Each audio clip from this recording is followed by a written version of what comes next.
Donc je vais reprendre ici la démonstration de cette fameuse formule A1 un petit peu différemment, en partant de cas particuliers, et ça sera peut-être mieux comme ça. Alors, je considère une suite UN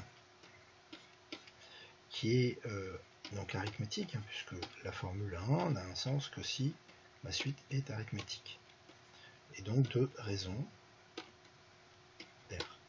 Qu'est-ce que ça veut dire? Ça veut dire que UN plus 1 est égal à UN plus R, donc le R il est sorti, hein, il n'est bien sûr pas dans l'indice, pour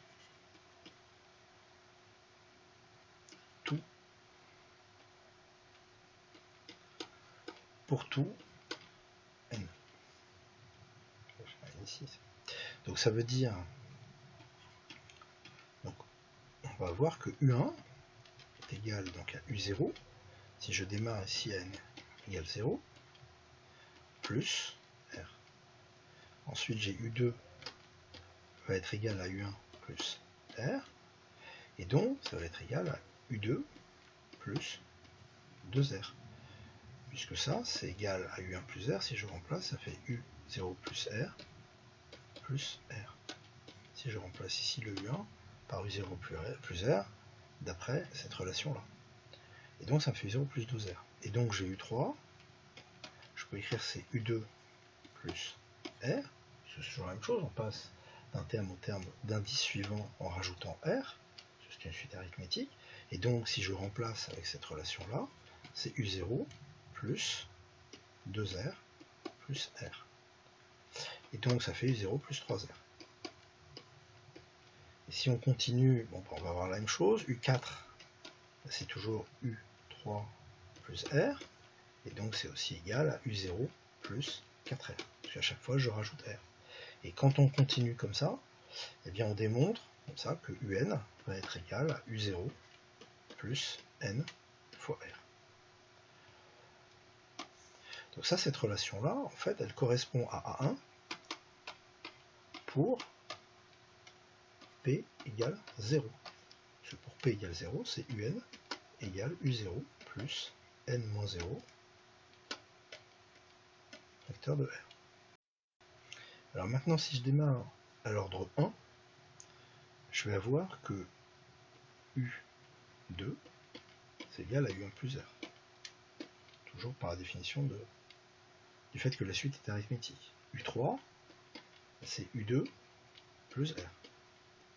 Et donc si je remplace ici connaissant U2, je peux écrire que c'est U1 plus R plus R.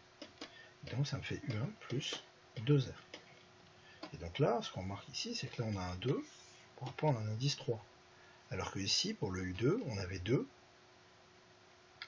Et ici, ça nous donnait 2R. C'est-à-dire qu'on voit qu'on a un décalage d'indice ici, entre le 2 ici et le 3 là, alors qu'ici, on n'a pas de décalage d'indice. Et on voit que ça va se poursuivre, c'est-à-dire que U4, c'est égal à U3 plus R. Et donc c'est égal à, si je remplace U3, ça va faire U1 plus 2R plus R. Et donc ça fait U1 plus 3R.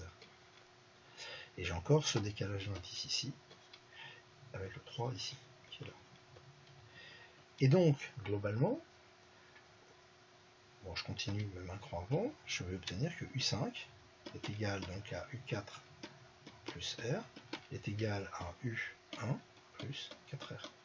Et donc au final, en continuant, si j'ai UN, je vais obtenir que c'est U1 plus, ici si je suis à l'ordre N, on voit ici que je suis à l'ordre N-1, et donc ici j'ai, enfin je suis pas à l'ordre N-1, j'ai N-1 ici en facteur, et donc j'ai U1 plus N-1 fois R.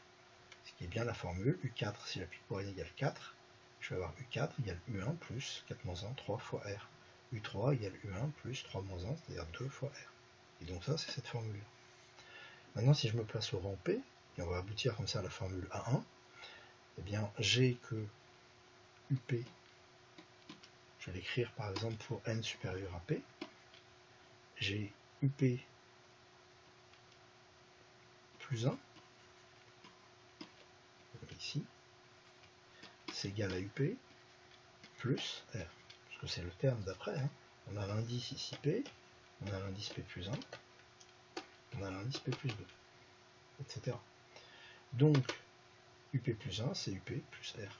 Ensuite, UP plus 2, donc c'est égal à U de P plus 1. Donc, P plus 2, je suis là, donc c'est ici, j'ai ajouté R. Plus R. Et donc, c'est égal à UP plus 2R. Et donc, ici, on va avoir après le même principe, UP plus 3, on va obtenir que c'est égal à UP plus 3R. Et donc, si j'écris UP plus K, je vais obtenir le 3, le 2, on voit bien que je le retrouve ici, le 3, je le retrouve ici, et donc pour tout K, je vais avoir que c'est égal à UP plus KR. Maintenant, si j'applique pour K égale N-P, à ce moment-là, j'obtiens U de P plus N-P est égal à UP plus N-P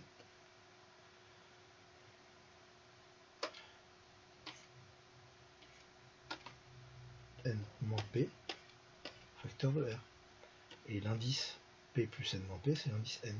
Et donc, UN est égal à UP plus N-P facteur de R. Bon, la dernière n'est pas fondamentale. La démonstration n'est pas forcément fondamentale à savoir. Ce qui est intéressant, c'est de comprendre le principe des deux, c'est-à-dire de proche en proche. Ça nous permet, en se situant par rapport à un terme, d'obtenir n'importe quel terme en fonction de ce premier terme ou un terme P éventuellement de référence. Voilà. Bon, ben c'est tout sur ça.